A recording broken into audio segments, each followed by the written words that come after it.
2 or 3 viewers, I think. 1,000,002 or 3. Come on now, work. Oh, it's working. It says we are on YouTube, and hopefully it will stay on and work right through this 45 minutes of exhilarating discussion on the topic, do I have to be a vegan as a Christian? I think that's what I put. Yeah. Because that's what Corinthians chapter 8 is about. And I thought we'd be on Corinthians 8.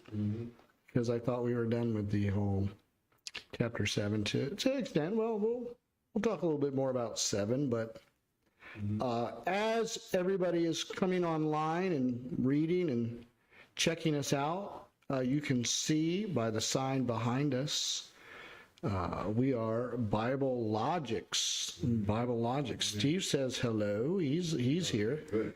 Believe it or not, Steve joined us. He's in the chat. Oh, Mrs. M is here. Say hi to Mrs. M. Yay. It's a very exciting day for her today. A really glorious and wonderful day Really? for Mrs. M. Probably the best day of her life. Really? Yeah, it's a great fortunate day for her. Oh, okay. It's our anniversary. Oh. So she is very, very excited and a lucky woman today to be, chained. I know you're going to comment on that. See that? Oh, just for me? Yeah. See, she even agrees. She agrees just for me. She meant to put an exclamation point there, not a question mark. I think you might be saying, well, what about you? Is it the greatest day for you? Well, I think we should discuss the channel and not Okay. personal stuff. All right, Steve? Okay. All right. All right. No, it is a very exciting day. 24 years, wonderful wife, and, Well, I like it so much better. Thank you. Thank you. And see, this is what we're doing. We're helping the world to be a better place. And so I wouldn't be able to do it without her. All righty then. With that said, I believe the sign behind us says Bible Logic still. Yes, it most certainly All does. right. Yeah. And so Bible Logics is a way in which we look at the Bible and study it using our minds, our logic, to come to a reasonable understanding, putting all the verses together, not excluding any verses from the Bible that will help us have a proper interpretation of that.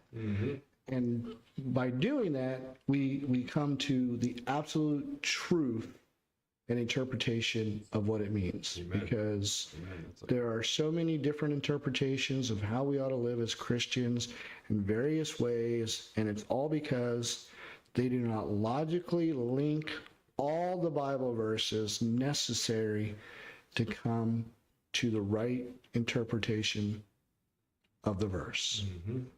You guys are lucky.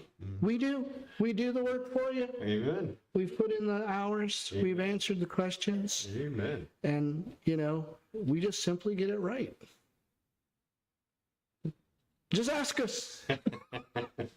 And that's what the chat is for. That is what the chat is for, is that we do this live. We risk everything to do this live for you, not for us. Listen, we could edit this and make ourselves look really a lot better, like they did on 60 Minutes for Kamala Harris. We could do that. The problem is we don't have to. Amen. It's pretty much perfect the way it is live, but we're here for you. And we want you to know that the ministry that supports Bible Logics and makes this all happen is called Hope and Jesus Ministries, right? Amen. Got it on your shirt there, and it's up there on the wall. And so, You can see mine good. yeah, you can see it really good with yours. So Steve, why don't you just tell them a little bit about Hope in Jesus Ministries? Well, Hope in Jesus Ministries right now is a a ministry where we go into the prisons, and the prisons here in Rhode Island, and we have a service for the men. We have a program called it's an initiative for Learning to Live, Yep. which helps the guys to learn ways of coping with different things in their life, maybe anger or whatever, addiction, and so that they can be prepared for when they come out, when they transition back out to the public, and so they can be an asset. Yeah. And so we do that. Yeah. And Yeah, go check us out. Where can they go check us out, Steve? What do they have to do? JesusMinistry.org. HopeInJesusMinistries.org. We're in Rhode Island. Make sure you check us out and, support us in any way you find possible. Yeah. All righty then. With that said, let's get into this study. And like I said, I think the question is, what is it? Do I have to be a vegan to be a Christian? Is that what it says? No, we're definitely going to go into that. That's for Okay. sure. All right. Well, And we're gonna chapter see. 8, once we get there, but we have still a couple more questions left in chapter 7. that All right. one. All right. Let's finish up chapter 7. So verses, let me read from 26 and 27. I suppose, therefore, that this is good because of the present distress, that it is good for a man to remain as he is. Are you bound to a wife? Do not seek to be loosed. Are you loosed from a wife? Do not seek a wife. And I might want to read 28 too. But even if you do marry, you have not sinned. And if a virgin marries, she has not sinned. Nevertheless, such will have trouble in the flesh, but I will spare you. So what does that mean? True. That's what it means. It means true. It's true. You're right. Exactly. I agree with that. Yes. Everything you just said is true. And so, sometimes people and Christians force people into marriage. That you're not somehow a Christian if you're not married and having 20 kids. That, God said, be fruitful and multiply. Yeah, but that's a personal decision regardless. Not a commandment. He's just saying it's okay. It's not commanding us to do that. He is, saying, listen, don't worry about it. Now, if the reason you're not having kids is based on, you think the planet is going to fail, it's just unreasonable. Or there's not enough resources or stuff like that. You'd be laughed. If you were to even go back maybe to the 40s, you'd be laughed out.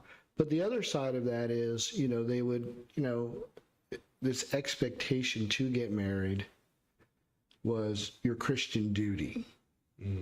And that's just ridiculous. That's just ridiculous too. And so Paul is just saying, but to let you know, it's better not to be married in the sense of you can serve the Lord more single than you can married. You can't come close to 100% serving the Lord if you're married. And I don't know if it says it here in this passage, in this chapter, but it does say, listen, you have a responsibility. I might say it later on. Let's read. Yeah. Because verse 29 is, but this I say, brethren, the time is short, so that from now on, even those who have wives should be as though they had none. I want to go back to that too. Those who weep as though they did not weep, those who rejoice as though they did not rejoice, those who buy as though they did not possess. And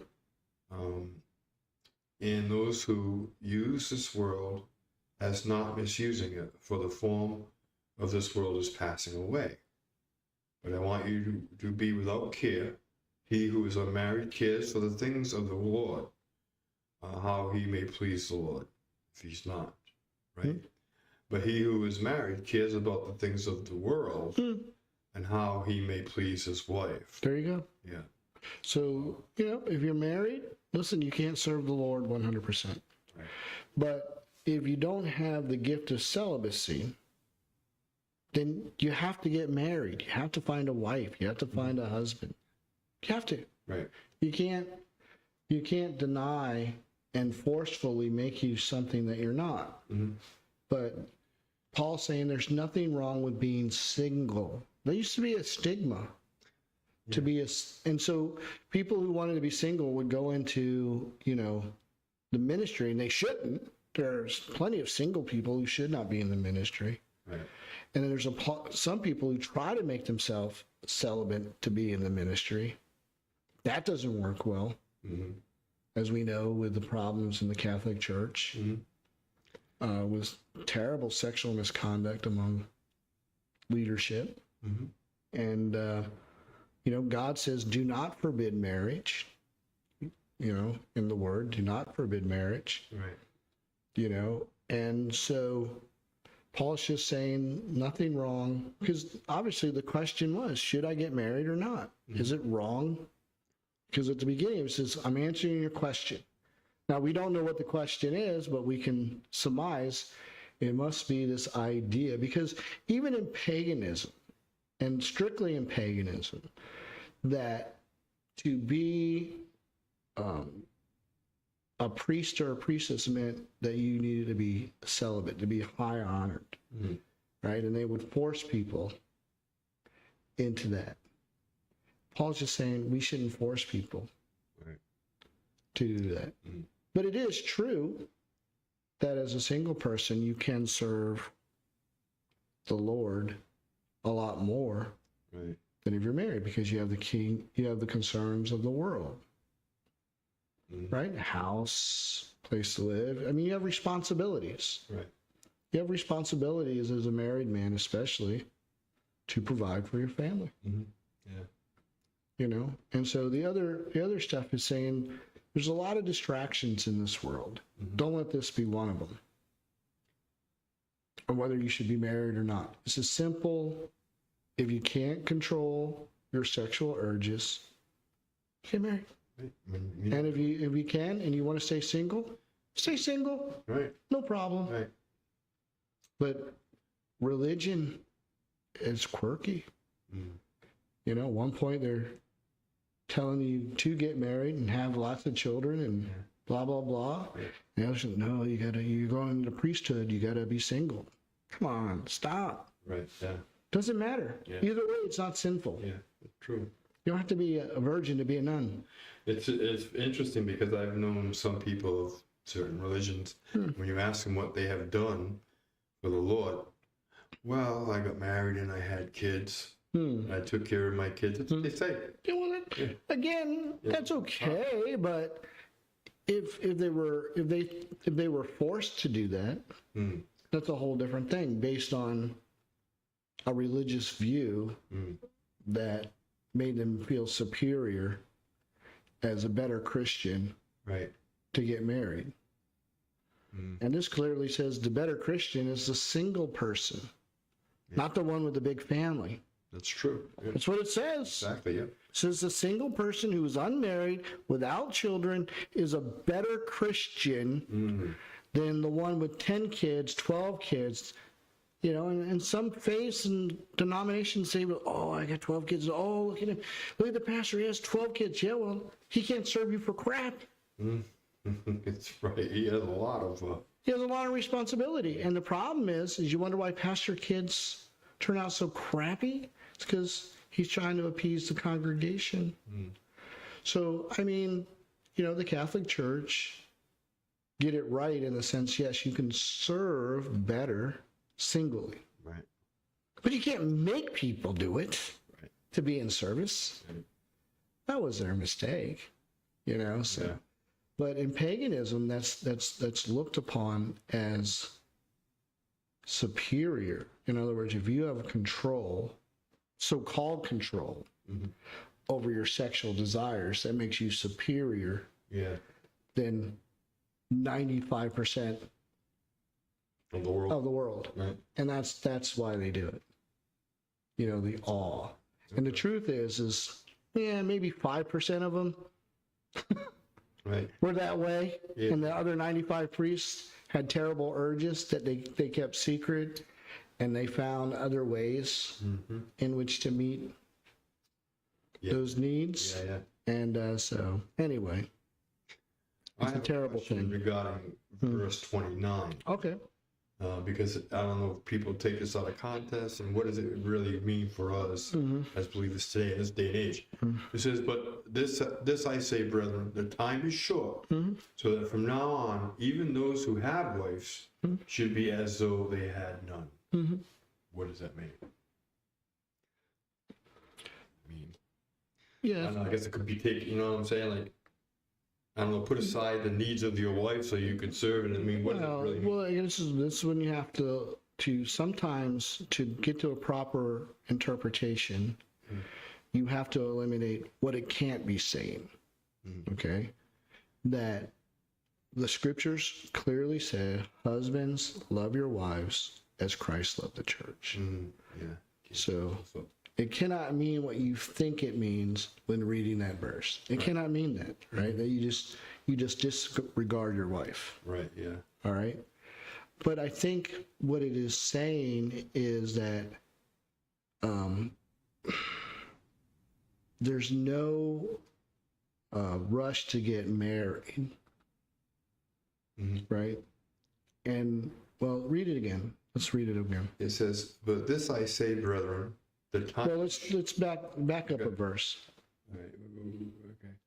But even if you do marry, you have not sinned. Okay. So And if a virgin marries, she has not sinned. Nevertheless, such will have trouble in the flesh, but I would spare you.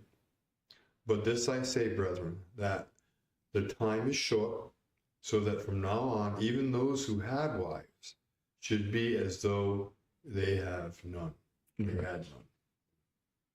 Okay. So let's look up the word none there in the Greek. What word? None. Okay. Verse 29. So they had none. All right. Not, nothing, that not, without often use, in compounds in substantially the same relation. See how it's used in other parts of the Bible. Yeah,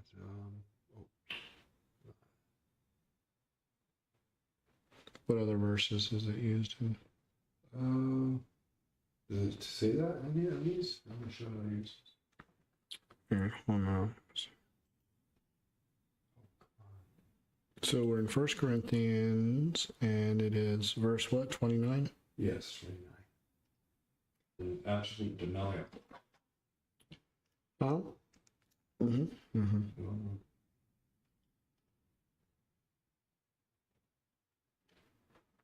All right, so therefore I say unto you, take no thought for your life, what you shall eat or what you shall drink. So let me see, that is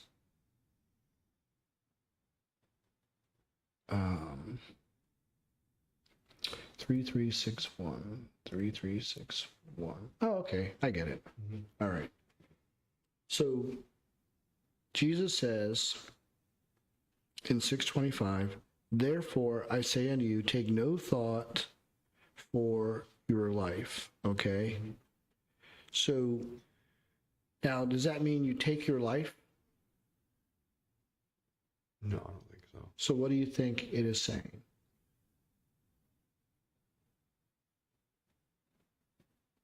I'm not sure. Where are your priorities at?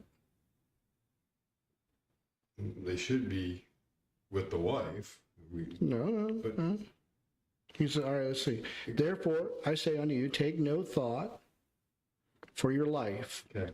Right. what you shall eat, what you shall drink, and yet what your body, what you should put on it.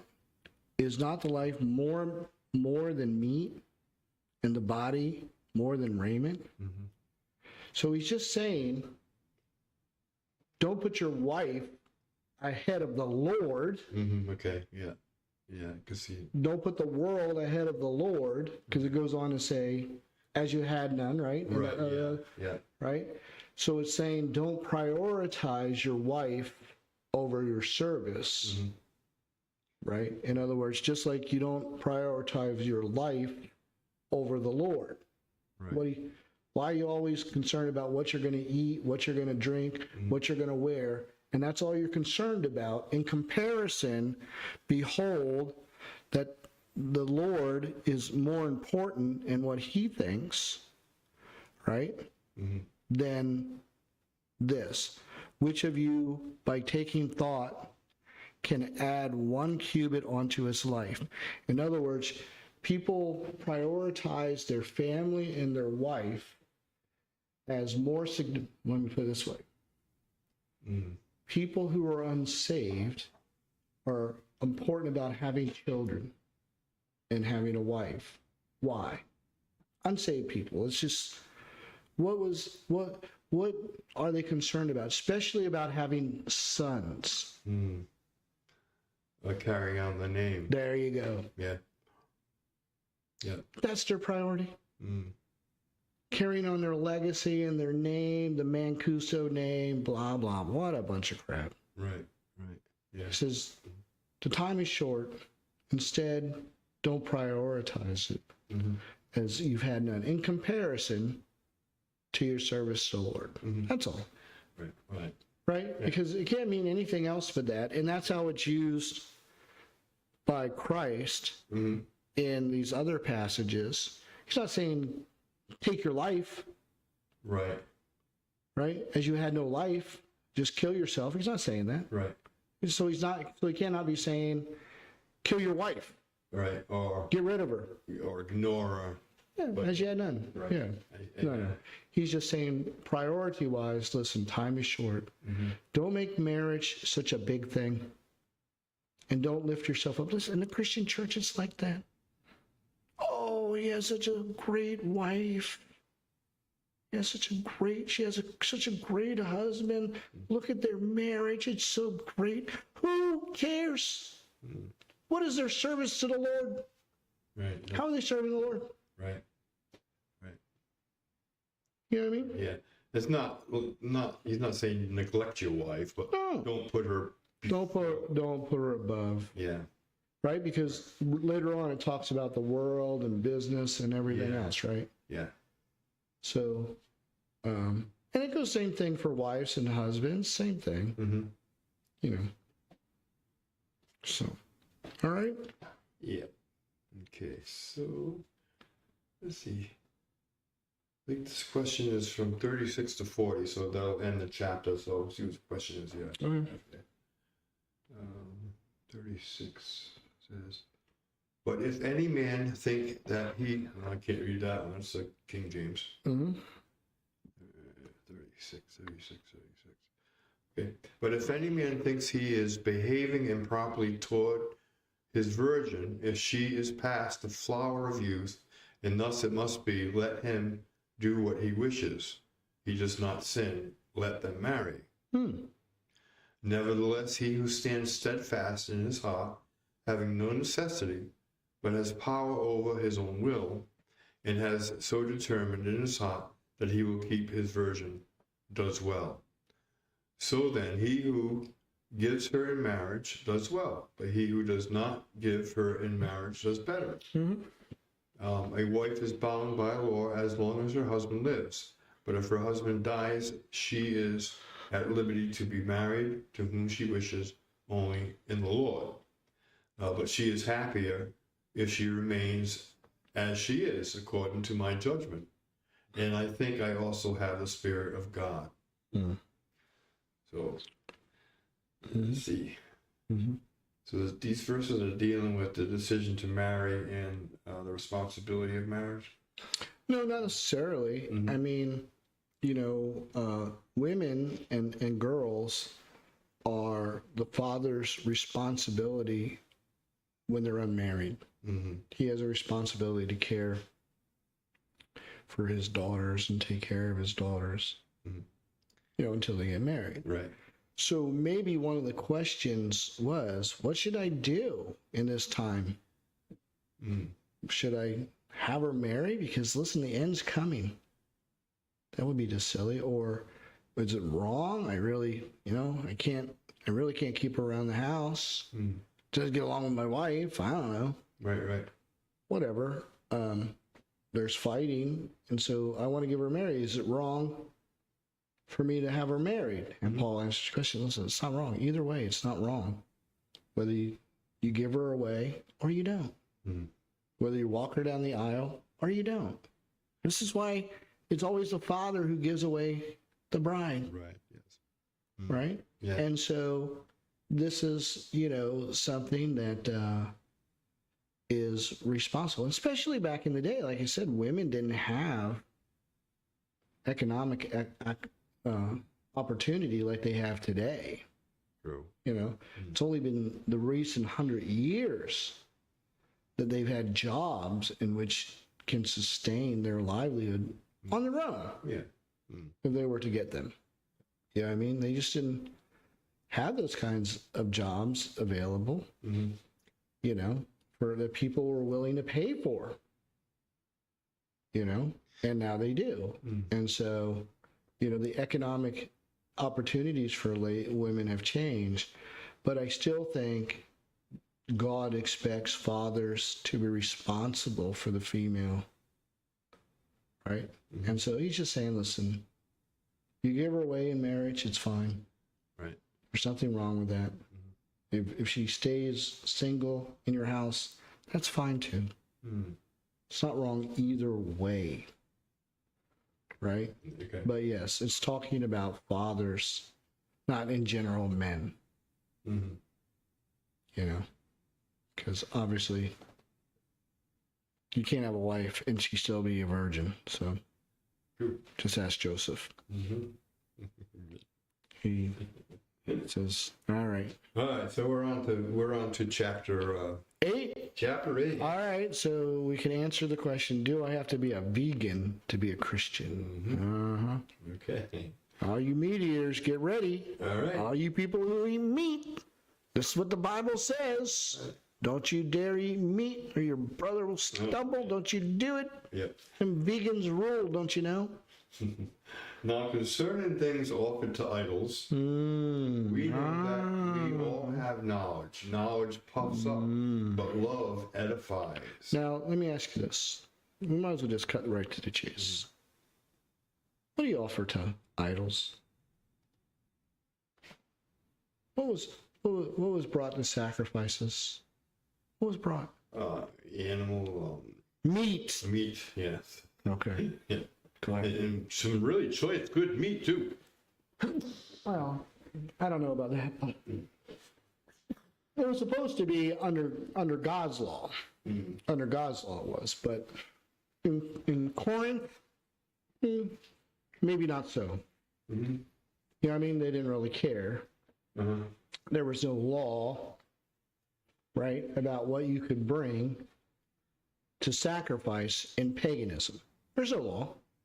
You know what I mean? If you wanted to bring a diseased cow, you just want to get rid of, you didn't know what to do anything with, satisfy the gods, okay, bring them. You want to bring a 3-legged cow, you could.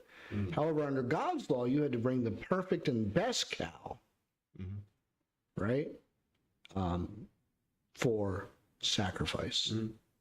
You couldn't just sacrifice any animal, but in Corinth, right?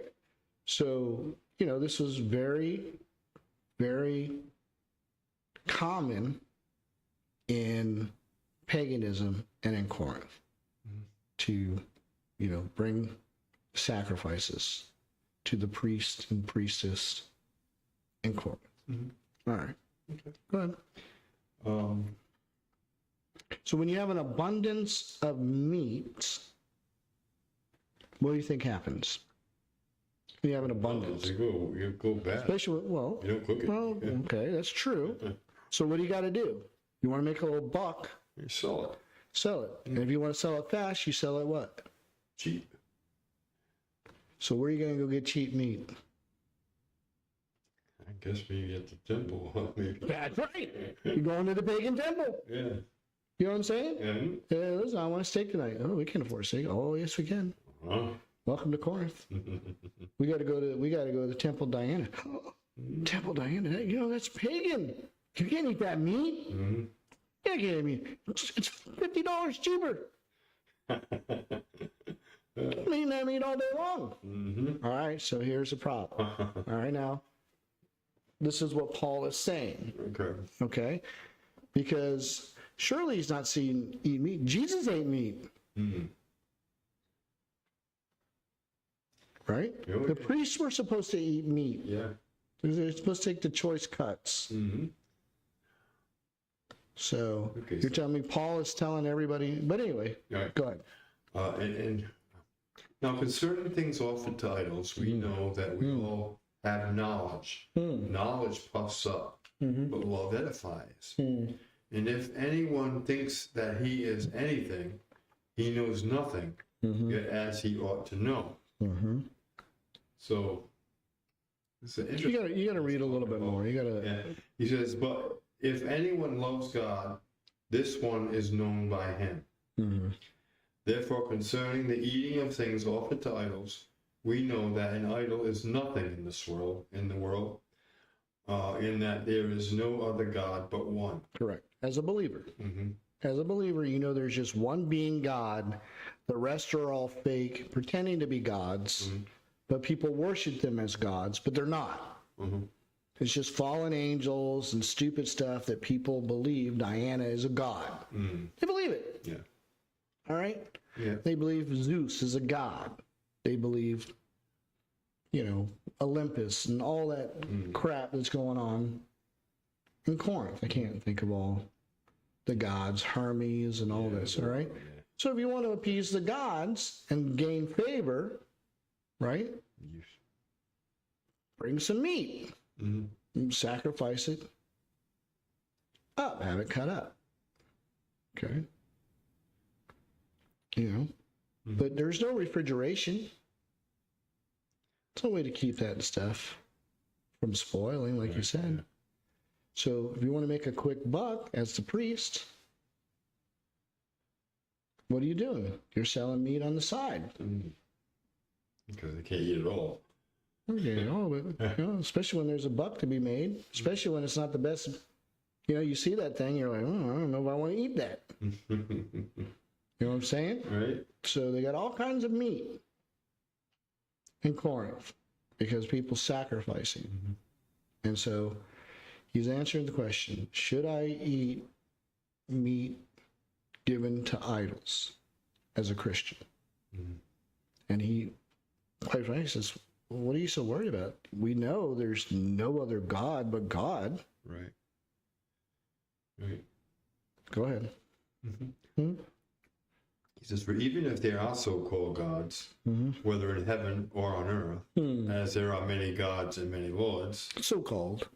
That's what they call themselves now. yet for us there is one God, Father of whom all things, and we for him, and one Lord Jesus Christ, through whom are all things, and through whom we live. Okay. However, Right? However. Yes. However, there is not in everyone that knowledge. For some with consciences of the idol. Nice. So that's interesting. Okay. So who's the weak one here? The person eating meat or the person not eating meat? I would say From idols, right? I went to the idol store, got me some meat. Who's the stronger Christian here? the one who eats the meat. From the idols. Yeah. Not just eating meats in general. Meat sacrificed to idols. Right? In other words, Tony, don't go in that store. It's a witchcraft store. What do I care? Right. It's a Zeus store. What do I care? Go look around. It's all fake. Right. Because There's no God. you know that. You're not. I know that. Okay. However, Right. if you really, no, Tony, you can't do that. Oh, you can't. But Steve, I'm on vacation with you. Come on, let's go. No, I can't do it, man. Oh, okay, you're one of those. All right, Steve, I won't go. You know what I'm saying? Yeah. You're the weak brother. That's what right? We're gonna fight. And now, honey, we got to ditch Steve. I'm saying I want to go in that store. But I can't go in when he's around. He's going to stumble and Yeah. think that I'm worshiping Zeus when there's no such thing. You know? All right, so go ahead. Okay, All right. So where did I end up? Okay. Sorry. However, there's not in everyone that knowledge for some with consciences of the idol until now eat it as things offered to an idol, and their conscience being weak and defiled. Right. So, yeah, in Corinth, all these people are coming out of paganism and worshiping all these gods. They really thought they were real. They still think they're real. They just think they're competing with the God of the Bible because they're not yet understanding there's no competition because there is none. But they don't know that. They don't know it. The weak vegans Right.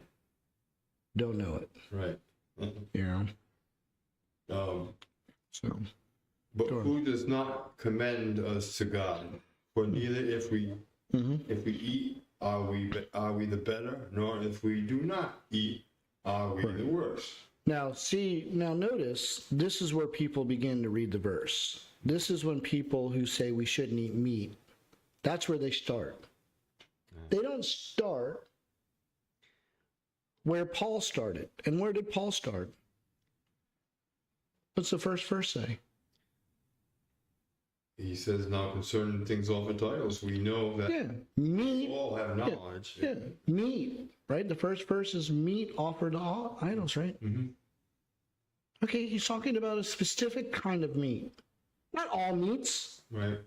but that's not where they go. They skip all that because they don't logically examine the Bible. They skip right down to the verse you just read, Right. Yeah. okay? Yeah. And exclude, this is meat offered to idols that Paul is discussing. Okay? Right. So go ahead. Right. So verse 9. But beware, at least somehow, this liberty of yours becomes a stumbling block to those who are weak. Right. For if anyone sees you who have knowledge eating in an idol's temple, with will not the conscience of him who is weak be emboldened to eat those things offered to idols? So I guess, you know, in the Temple of Zeus or Temple of Diana or something, they had a little restaurant. I don't know. Hey, you want to go get a little cheap meal? Yeah. Yeah. Let's go to the, you know, whatever. Diana. Diana's Diner, right? Right, yeah. A few bucks. Right? Hey, Tony. Yeah, Steve. I saw you. Saw me what? Saw you went to Diana's temple and ate. I saw, Kind of Christian. I saw those Yeah, I saw you. days. Yeah, I saw you eating through the window, eating steak. Oh my goodness! All right, sorry, Steve. Yeah, don't you know that's a pagan place? Don't you know you can't do that? You can't go into a movie theater. Don't you know that? Right? Oh. Can't go to Disney World, Tony. That's the old church we used to go to. They used to say, no, you can't go to Disney World. Till they had kids. And then they took them. Then it was okay. Well, because it's evil. Well, it is. It is. It is. They do a lot of stupid stuff. Sorry, Sadie, Dawn. Uh-oh. Anyway, they know that. But I don't care. It's not real. Right. It's not real. I have a liberty. You know what I mean? Yeah. But I'm not going to take, you know, Steve on vacation with us if he doesn't like Disney World. You know? Yeah. I'm not going to destroy his conscience just because I want him to go with me. Just, Right. you know what I mean? So go ahead. Yeah. And because of your knowledge shall the weak brother perish, for whom Christ died. I know. It's like, oh my goodness. Yeah, this is really Can't good. believe you eat meat from an idol, Tony. But when you thus sin against the brethren and wound their weak conscience, you sin against Christ. Right. Therefore, if food makes my brother stumble, I will never again eat meat, Right. lest I make my brothers. Right. But see, that's where they start. Right, yeah, I never. You know, that's what they see. You shouldn't eat meat you should be a vegan, Steve. If you were to read that verse, Steve, God doesn't want us to eat animals. It's bad to eat animals. They have a soul. It's murder. As a Christian, you should know better. And then it's making him stumble. And you say, oh, well, I shouldn't eat meat or anything in front of him because it makes him stumble. Yeah. No, you shouldn't eat sacrifice meat. Right. You know, Right. it's got a little tattoo on it. Sacrifice to Diana. Hey, you want a bite of my steak sandwich, Steve? Or watch me eat a steak sandwich in front of you. Well, where'd you get it, Tony? Oh, I got it at the temple. Dinah's Diner. Right? USGA diner. Yeah, you know, I got it. And so, and he's talking specifically about meat offered to idols. Yes. Okay? Right. Hey, Tony, where did you get that little trinket? Oh, Steve, I got it at the Zeus store. You can't go in there, Tony. Well, yeah, but I got it for a gift for you. Thanks. You know what I'm saying? But Yeah. God is just saying, no, don't do that. There's just no reason to taunt the weak believer Right. concerning meats offered to idols. Yeah. So I don't know of any, I don't think, you know, I don't know Stop and Shop's practices. Do you? Right. No, I I don't. don't know what the butchers are doing in the back. Right. Yeah. You know, I don't think they have a picture of Diana or Zeus and they say, hey, you know, before we slice this up, we got to worship. Yeah, we got to offer it up to Zeus and have his Zeus blessing. I don't think they're doing that. So I'm not really worried about the meat I get from Right. Stop and Shop. Yeah. Do the Jewish people still practice that? Oh, yeah, the blessing. Yeah. Oh, okay. Stupid. You know, it has to be Kosher. kosher. Yeah. Yeah. This means, I can't remember. It's really a stupid thing. You know, it just really talks about the blood being drained from it properly. Oh. That's all. Oh. Okay. I know they can't. They won't eat pork. Yeah, well, well, because they're under the law, they think that again, but they don't believe in Jesus either. So, Yeah. So this. You know. Yeah. but you know, this is all meat. This is all meat. This is chicken. This not just steak. It's pork, Yeah. meat, chicken. That you would go there. It was common to go there and get meat cheap. And so the question is, hey, should I eat meat from idols? Not meat in general, Right. Right. Some idols. Yeah. that were sacrificed to idols. Should I eat the meat? Right. Obviously, people are having a question about it. You know, we already said, you know, no big deal, Right. right? I'm not even sure of in this passage, but there's another passage or something like it. Maybe he's still talking about it. Yes. He does still talk about it. Okay, because there's a part like if you go over to somebody's house Right. Right. and they make a big deal about it, don't eat it Right. because they're trying to, Yeah. you know, oh, look, you ate that. And it's, nah, it's all right. He I goes don't, on to say that. but if you don't know, Right. Yeah. I mean, go ahead, we'll read it. if they put food in front of you, don't ask questions. Just eat it. Let's eat it. That's what Paul's saying. Right, because you don't want to give them room. Right. Say, oh, Tony eats meat from Diana. He's a pagan. No, I don't believe in the goddess Diana. She's a fake. Right. She's a fraud. Right. No such thing. It's made up. No different than Peter Pan, you know, or Mickey Mouse. Right. It's made up. You know. Not real. Right. Well, that's what I'm saying. If someone came to you, Steve, and say, "Listen, Steve, we worship Mickey Mouse in this house." Okay. All right, and we get some cheap steak from Mickey store, the Mickey store. Oh. Okay. You know what I'm saying? Oh, where is this Mickey store? I want to get some cheap meat. Yeah. Well, yeah, but we worship him. He's our God. And you're like, there's no such thing as a Mickey Mouse God, Right. right? Right. I don't know. It doesn't bother me because there's no such thing. Right. I'm just getting some cheap meat. You see, that's what Paul is Yeah. inferring here. Right. Yeah. As Christians, we have liberty to get cheap meat from wherever we want. Mm-hmm. But Mm-hmm. if it makes your brother stumble, don't do it in front of him. Yeah. Don't do it in front of him. Mm-hmm. That's all. You know. Yeah. Don't make a big deal about it. Right. You know what I mean? Spend an extra $1 a pound You get for some- steak if Steve's coming over.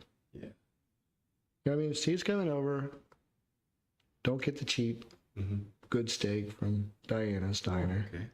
Instead, get the more expensive from Oh, Tony's Diner. So then I've come up with an idea. Okay.